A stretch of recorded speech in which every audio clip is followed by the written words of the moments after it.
Assalamualaikum warahmatullahi wabarakatuh. Halo anak-anak kelas 2 semuanya. Berjumpa lagi kita pada hari ini di pembelajaran tematik tema 1 hidup rukun, subtema 4 hidup rukun di masyarakat pada pembelajaran 2 dan 3. Baik anak-anak, sebelum kita memulai pelajaran, maka baiknya kita membaca doa memulai pelajaran terlebih dahulu. Bismillahirrahmanirrahim. Semoga dengan kita membaca doa memulai pelajaran, apa yang kita pelajari ini dapat kita mengerti dan kita pahami. Anak-anak semuanya, kita langsung lanjutkan ke penjelasan materi pada video pembelajaran tematik hari ini. Disimak baik-baik. Kita masuk pada pembelajaran 2. Kita lihat di sini ada teks percakapan antara Udin, Badu, dan Edo ya. Kita baca sama-sama. Udin ya, kata Udin. Coba lihat, got menjadi bau dan kotor, banyak karena sampah. Terus Edo berkata, wah iya, airnya juga tergenang. Kata Udin, bagaimana jika hari Minggu kita bergotong royong membersihkan got? Terus Badu berkata, membersihkan got, aku tidak mau ah. Got kan kotor dan bau. Terus kata Edo, aku kurang setuju Din. Membersihkan got pekerjaan yang berat. Kita sebagai anak-anak belum bisa melakukannya. Terus Badu lagi berkata, betul Din, sudah biarkan saja. Terus kata Udin, tapi got yang tersumbat dapat menyebabkan banjir. Sampah akan menyumbat aliran air sehingga akan meluap ke jalan. Kata Edo, bagaimana jika kita mengusulkan kepada Pak RT untuk mengajak seluruh warga bergotong royong? Kita bisa ikut membantu pekerjaan ringan, misalnya membuang sampah yang dikumpulkan. Nah, terus kata Udin, aku setuju doh. Pak Badu, aku juga setuju jika demikian. Aku juga bersalah karena membuang sampah ke dalam got. Nah, anak-anak, dari teks percakapan antara Udin, Badu, dan Edo ini, dapat kita lihat ada beberapa kalimat penolakan ya, kalimat ajakan, kalimat penolakan. Awalnya Udin ya mengajak Badu dan Edo untuk membersihkan got secara bergotong royong. Nah, ini kalimat ajakan. Bagaimana jika hari Minggu kita bergotong royong membersihkan got? Nah, ini ya. Ini kalimat ajakan. Terus ada kalimat penolakan, membersihkan got. Aku tidak mau. Ah, aku tidak mau ah. Nah, ini kalimat penolakan. Ciri-cirinya ada kata-kata tidak. Itu sudah masuk salah satu ciri kalimat penolakan. Tapi di samping kalimat penolakan berarti ada penjelasan berikutnya. Kenapa dia menolak? Karena katanya Badu, got kan bau dan got kan kotor dan bau. Nah, jadi anak-anak harus bisa menemukan, membedakan kalimat ajakan, kalimat penolakan. Nah, ini penolakan ya, kalimat penolakan. Terus Edo juga ya, aku kurang setuju Din. Nah, ini contoh yang kedua, yaitu dari teks percakapan ini. Contoh kalimat penolakannya, aku kurang setuju Din, membersihkan got pekerjaan yang berat. Nah, ini alasannya ya, kalau membersihkan got pekerjaan yang berat. Dia menolak secara baik karena katanya membersihkan got adalah pekerjaan yang berat. Jadi dua ini adalah kalimat. Ini yang pertama, aku tidak mau. Terus aku kurang setuju, itu adalah kalimat penolakan. Karena pada pertemuan sebelumnya kita sudah belajar tentang kalimat ajakan ya. Terus ada kalimat perintah. Nah, sekarang pada pembahasan di muatan bahasa Indonesia di pertemuan ini kita mempelajari kalimat penolakan. Kalimat penolakan juga harus diucapkan dengan kata yang sopan ya, kalimat yang sopan. Nah, kesimpulannya ini ya, kalimat penolakan dalam cerita teks percakapan tersebut kita simpulkan tadi sama-sama. Yang terdapat dalam teks adalah aku tidak mau ah, got kan kotor dan bau. Nah, ini kata siapa tadi ya? Kata Badu atau Edo ya. Terus yang kedua, aku kurang setuju Din, membersihkan got pekerjaan yang berat. Itu salah satu kalimat penolakan ya. Ada dua nih, 1, 2. Aku tidak mau, aku kurang setuju. Itu ciri-ciri dari kalimat penolakan. Kita lanjutkan. Nah, ini ada beberapa gambar ya, 2 gambar terlihat. Ini ada teksnya, kita baca ya. Dari bapak-bapak yang ini berpakaian rapi, ini bapaknya sudah pakaian olahraga mungkin ya, pakaian keseharian. Nah, ini maaf kami nanti terlambat mengikuti kerja bakti, kami akan pergi ke gereja terlebih dahulu. Ini kata keluarga yang ini ya. Nah, bapak ini minta izin sama bapak-bapak yang bekerja bakti ini karena mereka ingin ke gereja. Baik Pak, kata ini dengan bapak yang bertopi ini ya, tidak apa-apa. Nah, ini salah satu contoh pengamalan sila pertama dalam perilaku hidup rukun di masyarakat. Nah, contoh yang ke-1 ya, ketuhanan yang Maha Esa, sila pertama ya. Jadi pengamalan sila pertamanya di sini ya. Walaupun bapak ini enggak ikut mengikuti kerja bakti, tapi dia memberitahu kepada bapak-bapak yang lain bahwa izin ya, terlambat. Ini masuk sila, contoh pengamalan sila pertama. Nah, ketuhanan yang Maha Esa. Terus mari kita beristirahat sejenak dari gambar ini ya. Nah, ini contoh pengamalan sila kedua dalam perilaku hidup rukun di masyarakat. Jadi bapak ini mengajak teman-temannya untuk sama-sama beristirahat. Jadi adil ya, enggak hanya bapak ini aja yang mengajak beristirahat, enggak hanya bekerja terus. Jadi mengajak teman-teman yang di sini untuk beristirahat. Ini contoh pengamalan sila kedua dalam perilaku hidup rukun di masyarakat. Bunyinya sila kedua, pasti ingat ya, kemanusiaan yang adil dan beradab. Lambangnya adalah rantai. Jadi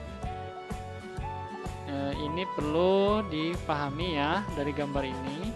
Ini contoh untuk sila pertama ya, gambarnya seperti ini tadi percakapannya, karena bapak ini ingin pergi beribadah, dan ini juga bapak yang bertopi mengajak rekannya untuk beristirahat. Ini contoh dari pengamalan sila keduanya. Kita lanjutkan. Nah, di sini ada beberapa gambar anak-anak sedang memakai pakaian olahraga. Nah, ini sudah masuk di muatan PJOK ya. Lakukan gerakan itu di bawah dengan bimbingan gurumu. Nah, jadi ini persiapan gerakan sepertinya mau meloncat ya. Nah, ini gerakan meloncat yang pertama. Dan ini melompat. Kalau melompat biasanya dengan kedua kakinya diangkat. Nah, kalau meloncat berarti salah satu, entah kanan atau kiri. Nah, diperhatikan ya gerakannya, dia meloncat. Nah, ini melompat. Nah, ini gerak dasarnya meloncat atau melompat. Jadi setelah kalian bisa meloncat atau melompat, kalian bisa mempraktekannya dengan cara melanjutkannya ke permainan. Nah, di bawah ini nih gambarnya, namanya permainan tapak gunung. Kalau yang lain mungkin ada yang nyebutnya, kalau Ustadz lagi kecil ya, ini namanya permainan inting dongkrak atau tapak gunung, yang lebih dikenal kalau di buku kalian itu disebutkan permainan tapak gunung. Nah, bermainnya secara bersama-sama bergu ya. Kita lihat contoh permainannya. Ustadz ada tampilkan video yang dilaksanakan atau dilakukan oleh Ustadz Ustazah pada saat lomba ya. Ini salah satu contoh permainan tapak gunung.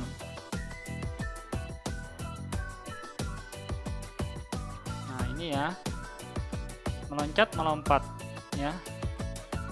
Nah,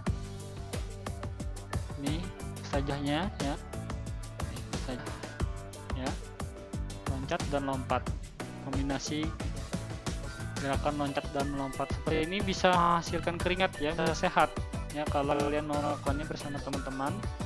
Ini nanti bisa dipraktekkan saat berolahraga. Nah, itu ya. Kita lanjutkan ke pembelajaran 3. Nah, sini ada teks. Warga di lingkungan rumah Udin sedang bergotong royong. Ibu-ibu menyiapkan makanan dan minuman.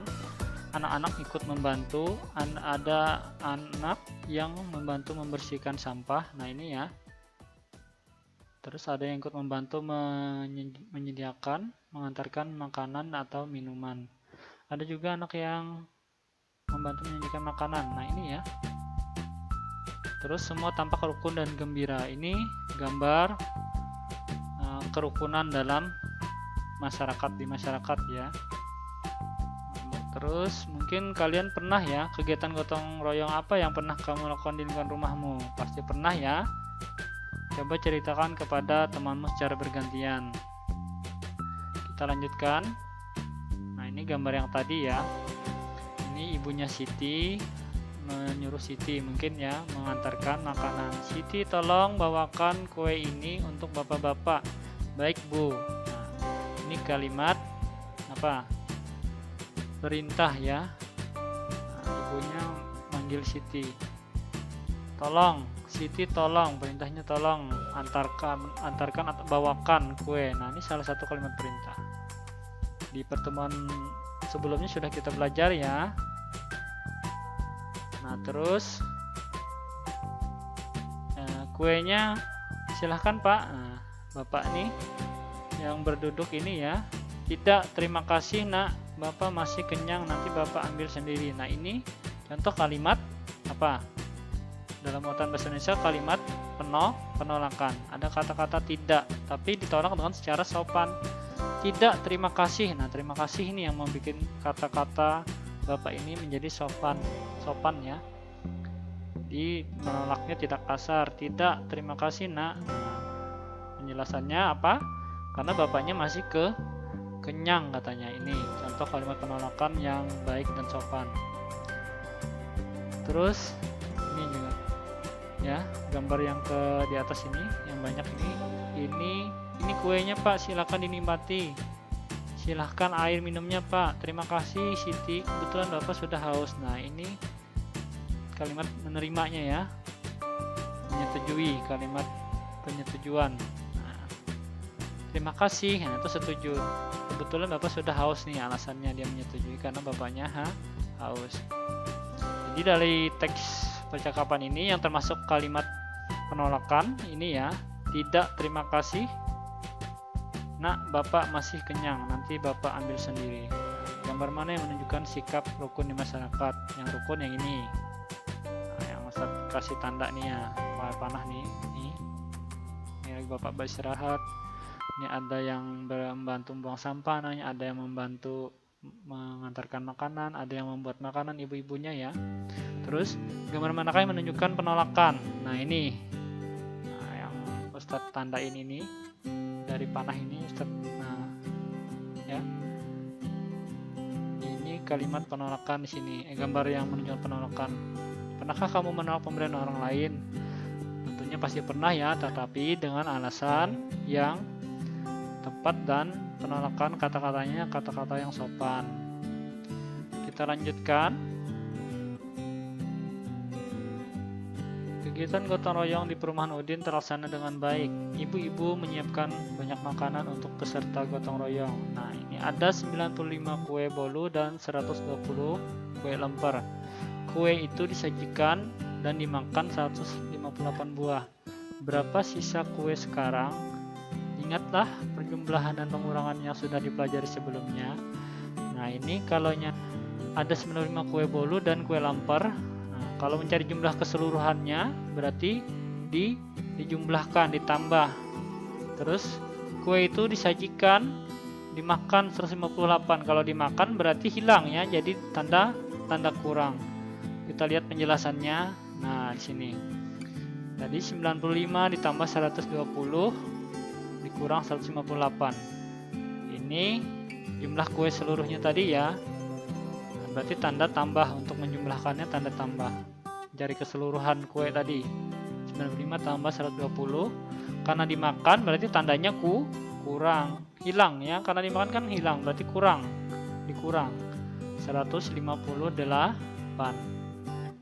Nah, terus penjumlahan dan pengurangan dikerjakan berurutan. Ini cara yang mudah ya, cara pendeknya. 5 dikurang 0, 5. 9, bukan dikurang ya, ini dijumlah. 5 ditambah 0, 5, ya tanda tambah ya. 9 ditambah 2, 11. 11 berarti lebih 1, satunya taruh di sini. 1 ditambah 1, 2, jadi 215 dari hasil penjumlahan kue ini tadi ya. 95 kue bolu ditambah 120 kue lempar, hasilnya 215 kue. Nah, kita ke sini. 215 kue dimakan 158 ya. 150 berarti dikurang tandanya. Baru kita kurangkan 5 kurang 8. Nggak bisa ya, karena lebih besar 8. Karena lebih besar 8, 5-nya kita pinjam dari sebelah. Jadi 15 kurang 8 tuh 7. Jadi 1 tadi sudah dipinjam, hilang ya di sini. Jadi 0. Sisa 0.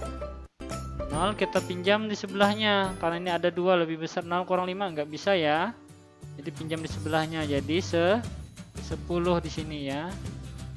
10 dikurang 5 jadi 5. Nah, ini tadi sisanya jadi 1 karena dipinjam yang ini tadi ya. Nah, jadi 1 kurang 1 0. Nah, yang satuannya ini minjam dari puluhannya. Karena 5 kurang 8 lebih besar 8 nggak bisa, dipinjam di puluhannya. Jadi 15. Nah, terus ini tadi karena dipinjam hilang juga nih, jadi 0. Jadi 10. Dia minjam di angka 2 ini ya. Jadi 15 kurang 8 jadi 7. Ini tadi ya yang kedua, barisan di puluhan ini. Ini namanya posisinya di puluhannya. 10 kurang 5 jadi 5. Nah, jadi di posisi ratusannya jadi tinggal 1 kurang 1 0. Sisanya jadi 57 nih tadi ya. Kita lihat lagi penjelasan yang lebih rinci, contoh lainnya. Ini muatan matematika ya anak-anak, jadi harus dipahami betul-betul. Kalau perhatiannya ke lain nanti bisa susah memahaminya. Nah, ini contoh lain. 138 ditambah 52 dikurang 84 sama dengan titik-titik. Caranya sama ya. Nah, ini kita selesaikan penjumlahannya dulu ya. Yang ini dulu diselesaikan. 8 tambah 2 10 ya. Nah, nolnya kita tulis di sini. Terus satunya kita taruh di sini ya. Nah, terus 1 ini kita tambahkan dengan 3, 4 tambah 5 berarti 9. Nah, terus 1 tambahkan, langsung tinggal turunkan aja. Nah, 190. 190 ini karena tadi dikurang 84, nah kita taruh sini 190 ya, tandanya kurang 84.